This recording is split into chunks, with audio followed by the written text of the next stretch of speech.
GIT का एक अपना नर्वस सिस्टम होता है जिसे हम कहते हैं इंटाइक नर्वस सिस्टम, और ये एसोफेगस से शुरू होता है और एनस तक प्रेजेंट होता है। ठीक है, इसमें जो नंबर ऑफ न्यूरॉन्स हैं डेट आर 100 मिलियन जितने स्पाइनल कॉर्ड में भी प्रेजेंट होते हैं। ठीक है, तो ये काफ़ी एक्सटेंसिव एक सिस्टम है जिसे हम थर्ड नर्वस सिस्टम भी अलग से हम कह सकते हैं कि this is the third nervous system. अच्छा, अब हम देख लेते हैं कि जो इंटाइक नर्वस सिस्टम है ना, इसमें दो प्लेक्सस प्रेजेंट होते हैं। कहाँ? एक तो हमारे पास प्लेक्सस प्रेजेंट होता है in the outer longitudinal and inner circular muscle layer के दरमियान में, यहाँ पे, जिसको हम क्या कहते हैं, मियंटेरिक प्लेक्सस या ऑर्बिट्स प्लेक्सस। यहाँ पे एक प्लेक्सस प्रेजेंट होता है जिसे हम मियंटेरिक प्लेक्सस कहते हैं। ठीक है, और एक प्लेक्सस यहाँ हमारे पास प्रेजेंट होता है इन दी सब म्यूकोजा, जिसे हम क्या कहेंगे, म्यूकोजा, सब म्यूकोजा में प्रेजेंट है तो सब म्यूकोजल प्लेक्सस। ठीक है, सब म्यूकोजल प्लेक्सस। अब ये दोनों प्लेक्सस क्या करते हैं, जीआईटी के सारे मूवमेंट्स को, सिक्रीशंस को ये कंट्रोल कर रहे होते हैं। यहाँ पे सिग्नल्स आ रहे होते हैं, यहाँ इस डायग्राम से देखिए, बहुत अच्छा है, इधर सब समझ आएगा हमें। सो ये हमारे पास मियंटेरिक प्लेक्सस पड़ा हुआ है। ठीक है, लॉन्गिट्यूडनल एंड सर्कुलर लेयर के दरमियान में ये हमारे पास सबम्यूकोजल प्लेक्सस पड़ा हुआ है। अब यहाँ पे सिग्नल्स आपस में तो ये कम्युनिकेट कर ही रहे हैं, उसके अलावा यहाँ पे पैरासिम्पैथेटिक और सिंपैथेटिक सिग्नल्स भी आ रहे हैं जो कि इन दोनों को इनोवेट कर रहे हैं। वैसे तो इनके बगैर भी हमारे पास इंटाइक नर्वस सिस्टम वर्क कर सकता है, लेकिन ये जो सिग्नल्स यहाँ से आते हैं ना, ये इनको स्ट्रांगली एक्साइट या इनहिबिट कर सकते हैं। ठीक है, अच्छा, यहाँ से ये सिग्नल्स आए हैं, ये हमारे पास एपिथेलियम पड़ी हुई है, कोई किसी भी ऑर्गन की, लेट्स सपोज स्टमक की एपिथेलियम पड़ी है। ठीक है, यहाँ पे सेंसरी ऑर्गन्स प्रेजेंट हैं। अब यहाँ पे कोई भी अगर एसिड आ गया या कोई भी ऐसे इरिटेंट आ गया जिसने इसको स्टिमुलेट किया, सेंसरी ऑर्गन स्टिमुलेट हुआ, एक्शन यहाँ से जाता है, जनरेट होके सब म्यूकोजल प्लेक्सस में भी जाएगा, मियंटेरिक प्लेक्सस में भी जाएगा, जो इसका लोकल एक्टिविटी को भी कंट्रोल करेंगे। यहाँ से सिग्नल्स आएंगे तो दोबारा मसल पे एक्ट करेंगे, मसल लेयर पे, और लोकल रिफ्लेक्सेस काम करेंगे। फिर यही सिग्नल्स जो सेंसरी न्यूरॉन्स हैं जो यहाँ पे भी आए थे, ये ऊपर हायर सेंटर्स ऑफ ब्रेन में भी जाते हैं, प्रीवर्टिब्रल गैंग्लिया में, स्पाइनल कॉर्ड और ब्रेन स्टेम में जाएंगे, वहाँ से भी रिफ्लेक्सेस जनरेट होके आते हैं, ये सिग्नल्स आएंगे और फिर आके इफेक्टर्स पे एक्ट करेंगे और स्पेसिफिक काम करवाएंगे, अपनी सिक्रीशन होगा या मूवमेंट जो भी, यहाँ से भी कंट्रोल होती है। ठीक है, एक बात इंपॉर्टेंट है करने वाली, मियंटेरिक जो है, एम फॉर मियंटेरिक, एम से मूवमेंट, तो myenteric plexus movement of GIT organ से रिलेटेड होता है। ठीक है, मूवमेंट से रिलेटेड जो जो भी काम होंगे उसको मियंटेरिक प्लेक्सस देखेगा, और जो submucosal, S for S submucosal, और एस फॉर सिक्रीशन, तो ये सारे सिक्रीशंस ऑफ जीआईटी से रिलेटेड होगा प्लेक्सस। ठीक है, नेक्स्ट डिफरेंसेस आ जाते हैं बिटवीन मियंटेरिक एंड सबम्यूकोजल प्लेक्सस। तो मियंटेरिक प्लेक्सस में क्या है, मैंने बताया मूवमेंट से रिलेटेड होता है। It actually consist of linear chain of neurons होते हैं, जो कि ये देखें लीनियरली कनेक्टेड हैं, इंटरकनेक्टेड एक दूसरे से, और ये क्या करते हैं, throughout the lining of the GIT organ run कर रहे होते हैं। Let's suppose throughout the large intestine ये पैरेलल फाइबर्स प्रेजेंट हैं, और ये क्या करते हैं, एक्साइटरी न्यूरोट्रांसमीटर रिलीज करेंगे तो मसल को एक्साइट करेंगे, जिसकी वजह से सारी मूवमेंट्स ये जो हैं, ये मूवमेंट से रिलेटेड सारे फंक्शंस हैं। टोनिक कंट्रैक्शन को इंक्रीज करेंगे, इंटेंसिटी ऑफ रिथमिक कंट्रैक्शन को इंक्रीज करेंगे, इंटेंसिटी के अलावा रिदम ऑफ कंट्रैक्शंस को इंक्रीज करेंगे, मतलब जल्दी जल्दी होंगी कंट्रैक्शंस। उसके अलावा क्या होगा, वेलोसिटी ऑफ कंडक्शन जो है एक्साइटरी वेव्स की, उनको भी इंक्रीज कर देगा। अब ये सारे इसके एक्साइटरी फंक्शंस हो गए, लेकिन एक्साइटरी के अलावा ये इनहिबिटरी फंक्शंस भी करवाता है। वो कैसे होंगे, लाइक कोई इनहिबिटरी न्यूरोट्रांसमीटर रिलीज हो गया, जैसे वीआईपी विजोएक्टिव इंटेस्टाइनल पॉलीपेप्टाइड है, तो ये इनहिबिट कर देते हैं और मसल लेयर को सिग्नल्स जनरेट होके आएंगे, एपिथेलियम पे इनहिबिटरी होंगे तो ये इनहिबिट कर देंगे और मूवमेंट्स को स्लो डाउन कर देते हैं। जैसे कि पाइलोरिक स्फिंक्टर जो है, अगर ये इनहिबिट हो जाए तो इससे क्या होता है कि फूड स्लोली मूव करता है फ्रॉम स्टमक टू डूडेनम, ताकि उसकी प्रॉपर एब्जॉर्प्शन हो सके और डाइजेशन हो सके। स्लोली पहले स्टमक से मूव करेगा, फिर आगे जाएगा स्मॉल इंटेस्टाइन में। उसी तरह स्फिंक्टर ऑफ इलियोसिकल वॉल्व है जो कि फूड की मूवमेंट को स्लो कर देता है from small intestine into caecum. Slow slow जाएगा तो उसकी प्रॉपर डाइजेशन हो पाएगी, प्रॉपर एब्जॉर्प्शन ऑफ न्यूट्रिएंट्स हो सकेगी। सब म्यूकोजल प्लेक्सस आ जाता है इसके बाद, जो कि मेंटेरिक प्लेक्सस के मुकाबले में क्या करता है, ये मैंने बताया सिक्रीशन से रिलेटेड है। तो जो इनर वॉल में जो भी काम चल रहे होंगे ना, वो सब म्यूकोजल प्लेक्सस में देखने होते हैं। ये overall myenteric plexus with the movement of organs involve है, ये उसकी वॉल को देख रहा होता है, ठीक है। सब म्यूकोजल प्लेक्सस, और ये क्या क्या काम करवाएगा, इंटेस्टाइनल सिक्रीशन में इन्वॉल्व है। उसके अलावा लोकल एब्जॉर्प्शन में भी सब म्यूकोजल प्लेक्सस इन्वॉल्व होता है, and local contraction of submucosal muscle. Submucosal muscles जो हैं उनकी कंट्रैक्शन में सब म्यूकोजल प्लेक्सस इन्वॉल्व है। अदरवाइज जो जीआईटी की ओवरऑल मूवमेंट है that is controlled by myenteric plexus. Types of neurotransmitters, इसमें सिर्फ न्यूरोट्रांसमीटर्स के नाम दिए हुए हैं, acetylcholine, norepinephrine, adenosine triphosphate, ये सारे आप लोग पढ़ लीजिएगा, ठीक है। ये बस न्यूरोट्रांसमीटर्स के नाम है। उसके अलावा यहाँ पे एक इम्पॉर्टेंट बात लिखी हुई है कि जो एसिटाइल कोलिन है ना, ये एक्साइटरी न्यूरोट्रांसमीटर होता है, एक्साइट करता है। और जो नॉरएपिनेफ्रिन है ये इनहिबिटरी जीआईटी इफ़ेक्ट होता है, इसका इनहिबिटरी इफेक्ट होता है ऑन द जीआईटी। और ये क्या करता है, कैसे आता है ये नॉरएपिनेफ्रिन, बेसिकली एड्रिनल मेडुला से सिक्रीट होके through circulation, through the blood, ये हमारे पास आता है in the muscle layer. Now autonomic control of GIT. तो पैरासिम्पथेटिक एंड सिम्पथेटिक स्टिमुलेशन को हमने देखना है। वैसे जनरल बॉडी में क्या होता है कि हमारे पास सिम्पथेटिक स्टिमुलेशन होती है जो कि इमरजेंसी सिचुएशन से रिलेटेड है। तो हमारे पास movements, heart rate, blood circulation, blood pumping, सब कुछ इंक्रीज़ कर जाता है, ठीक है। और पैरासिम्पथेटिक स्टिमुलेशन जब होती है तो रेस्टिंग स्टेट से ये रिलेटेड है, तो सब जो प्रोसेसेस हैं इनहिबिट होते हैं। जीआईटी में ये सब कुछ उल्टा हो जाता है। पैरासिम्पथेटिक स्टिमुलेशन जब होती है रेस्टिंग स्टेट में, हमारे पास जीआईटी की मूवमेंट सब कुछ इंक्रीज़ कर जाता है, जबकि इमरजेंसी सिचुएशन में हमारे पास जीआईटी बिल्कुल इनहिबिट हो जाता है। सिंपैथेटिक स्टिमुलेशन में होता है, क्यों है, क्योंकि हमारी बॉडी को ये पता है कि भाई खाना पीना इतना ज़रूरी नहीं है, और खाना पीना और हज़म करने के अलावा और भी बहुत इंपॉर्टेंट काम होते हैं। तो इमरजेंसी सिचुएशन में पूरा जीआईटी इनहिबिट हो जाएगा। यहाँ का तकरीबन बहुत सारा ब्लड जो है ना, वो लेके हम चले जाते हैं हार्ट की तरफ। जो इसका बॉडी को पता है कि दिल तक ब्लड सप्लाई या जो इम्पोर्टेंट ऑर्गन्स हैं वहाँ पे ब्लड सप्लाई पहुँचना ज़रूरी है। ये खाना पीना बाद में चलता रहेगा। अब हम पैरासिम्पथेटिक और सिम्पथेटिक स्टिमुलेशन को डिटेल में देख लेते हैं। पहले पैरासिम्पथेटिक की अगर हम बात करें, मैंने आपको ये बता दिया कि पैरासिम्पथेटिक स्टिमुलेशन में जीआईटी की मूवमेंट्स इंक्रीज़ करती हैं। पैरासिम्पथेटिक्स बेसिकली दो रीजन्स में डिवाइडेड हैं, cranial and sacral. Cranial obviously cranial region में प्रेजेंट होगा, और जो सैक्रल है वो सैक्रल रीजन में प्रेजेंट होगा। क्रेनियल अब क्या होता है कि क्रेनियल पैरासिम्पथेटिक्स जो है ना, माउथ और फ्रिंजियल रीजन को छोड़ के तकरीबन बाकी सारे जो क्रेनियल रीजन है उसके पैरासिम्पथेटिक्स थ्रू वेगस नर्व जा रहे होते हैं।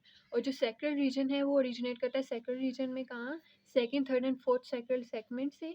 और इसके फाइबर्स कहाँ किसके थ्रू प्रेजेंट होते हैं, किस नर्व में प्रेजेंट होते हैं, सैक्रल रीजन के पेल्विक नर्व में।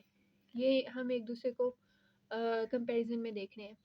क्रेनियल के वेगस नर्व में प्रेजेंट होते हैं, सैक्रल के पेल्विक नर्व में प्रेजेंट होते हैं। उसके अलावा अब क्रेनियल रीजन जो है वो कहाँ कौन से एरियाज को सप्लाई कर रहा है, इसकी नवेशन होती है इसोफेगस से शुरू होकर फिर स्टमक, फिर पेंक्रियास और समवट टू द इंटेस्टाइन। मतलब कि first half of large intestine तक हमारे पास क्रेनियल रीजन सप्लाई कर रहा है। अब second half of large intestine से एनस तक सैक्रल रीजन सप्लाई करेगा। ये देखें, distal half of large intestine से लेके एनस तक सैक्रल रीजन में सप्लाई करना है। और इसमें भी क्या होता है कि सिग्मॉइड, रेक्टम और एनस के रीजन में जो हमारे पास नर्व सप्लाई है वो काफ़ी एक्सटेंसिव होती है, क्योंकि ये रीजन जो है ना हमारे पास defecation process, removal of waste products में इन्वॉल्व होते हैं। तो इनको अप्रोप्रिएट नर्व सप्लाई चाहिए ताकि ये रिफ्लेक्सेस जनरेट कर सकें और वेस्ट प्रोडक्ट्स को बॉडी से आउट कर सकें।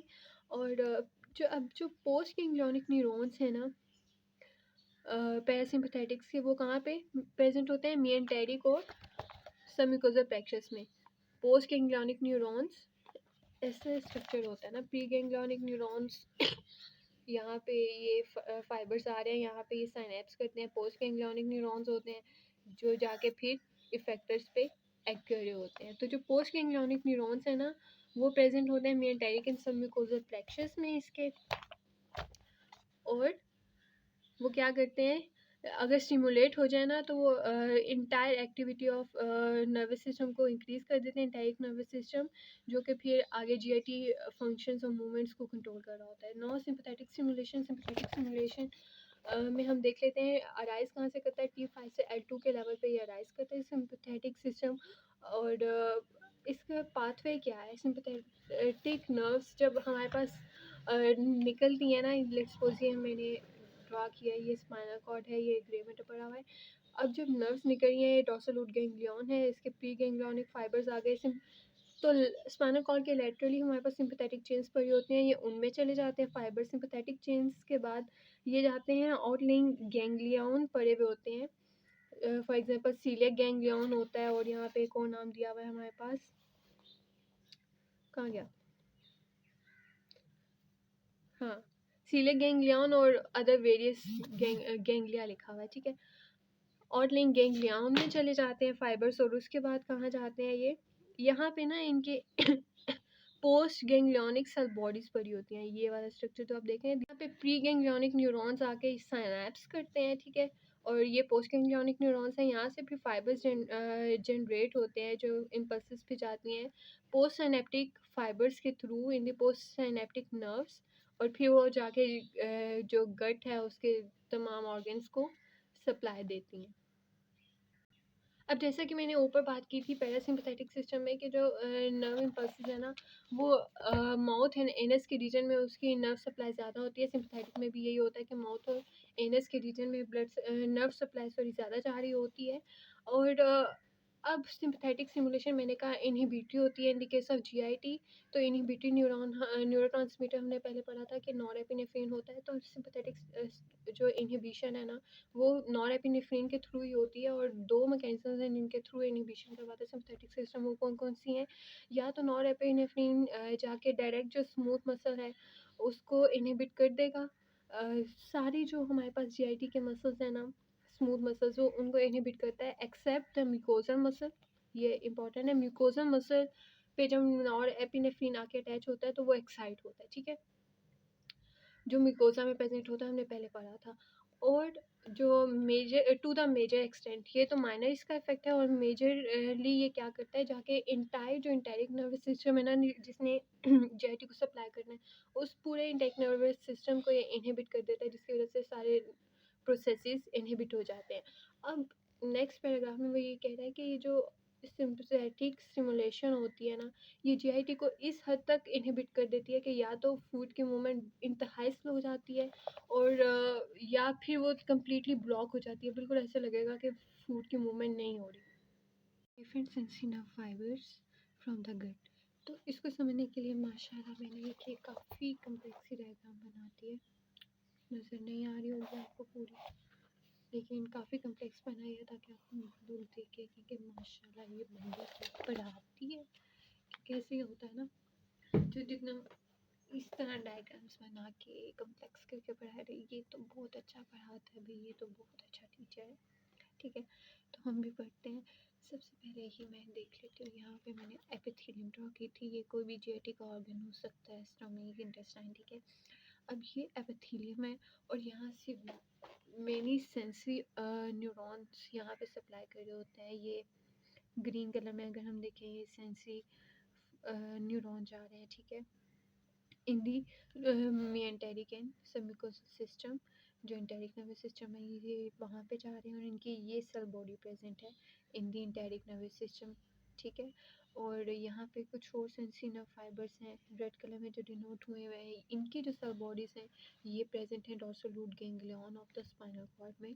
तो क्या कह रहे हैं कि जो हमारे पास सेंसरी सप्लाई होती है ना जीआईटी के एपिथेलियम की, उनकी cell bodies enteric nervous system में भी प्रेजेंट हो सकती हैं, डोर्सल रूट गैंग्लियन में भी प्रेजेंट हो सकती हैं। अब इंटेरिक नर्वस सिस्टम में सब बॉडीज़ प्रेजेंट हैं यहाँ पे प्री सिनेप्टिक न्यूरॉन्स है, पोस्ट गैंग्लियोनिक न्यूरॉन्स आते हैं। पोस्ट सिनेप्टिक न्यूरॉन्स जो कि इंफॉर्मेशन लेके आ रहे होते हैं और आके फिर इफेक्टर्स एक्ट करते हैं। अब जो वो इंफॉर्मेशन लेके आएंगे वो एक्साइटरी भी हो सकती है और इनहिबिटरी भी हो सकती है।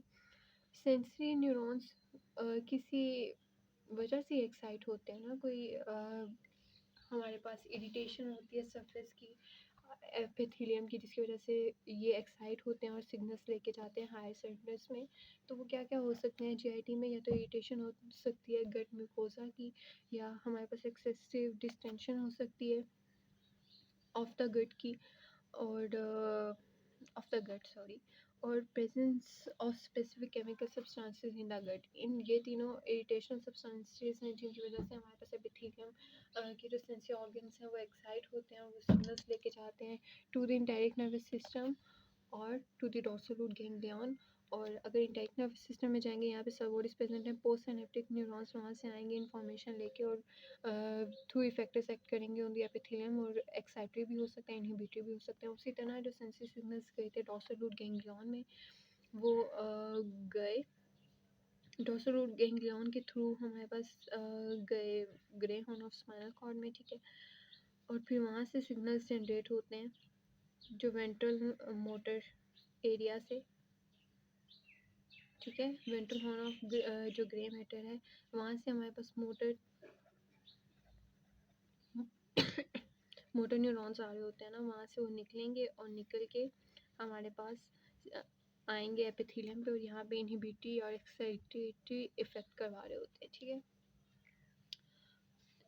ये हमने दो देख लिए, एक इंटरनेट नर्वस सिस्टम में जा रहा है, दूसरा डोर्सल रूट गैंग्लियन में। इनके अलावा एक हम कह सकते हैं sensory neurons higher centre of brain में भी जा रहे होते हैं। लेट्स सपोज यहाँ से ये ब्लैक में जो हमने डिनोट किए हुए हैं ये सिग्नल्स जा रहे हैं, और ब्लैक में सेंसरी न्यूरॉन्स जा रहे हैं। यहाँ पे ये वेगल नर्व के थ्रू जो है ना, ये किसी भी नर्व के through higher centres of brain में जा रहे होते हैं। यहाँ पे अगर हम वेगल को देख लें तो जैसे कि मैंने पहले बताया कि पैरासिम्पैथिक सिस्टम में वेगल नर्व क्रेनियल रीजन से उसकी सबॉडीज उसमें वेगल नर्व में प्रेजेंट होती हैं और वो वेगल नर्व सिग्नल्स लेके जा रही होती है। तो यहाँ पे एक बात लिखी हुई है कि जो 80% ऑफ वेगल इम्पल्सिस है ना वो एफरेंट है, मतलब कि सिग्नल सेंसरी एरिया से लेके जा रही होती है इन द ब्रेन, और 20% एफरेंट है जो कि फिर ब्रेन से इंफॉर्मेशन वापस लेके आ रही होती हैं टू द ऑर्गन्स।